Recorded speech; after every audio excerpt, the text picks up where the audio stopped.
আজ আমি তৈরি করব বেগুন টমেটো দিয়ে ভর্তা।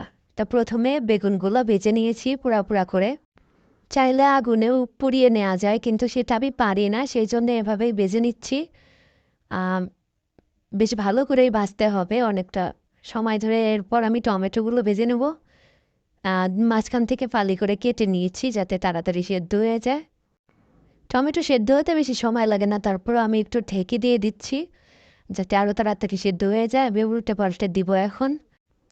টমেটোগুলো সেদ্ধ হয়ে গেছে, এখন আমি এই টমেটোগুলোকে নামিয়ে নেব।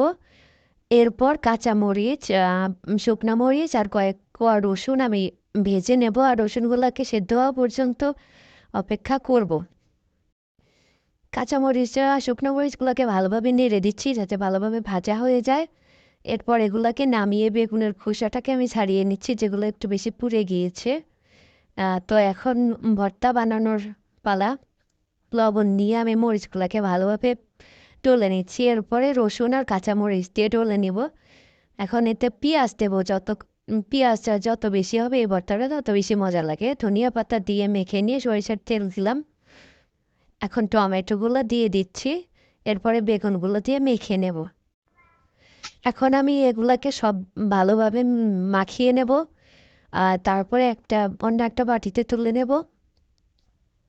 হয়ে গেল আমার বেগুন টমেটো দিয়ে ভর্তা রেসিপি। ধন্যবাদ সবাইকে ভিডিওটা দেখার জন্য।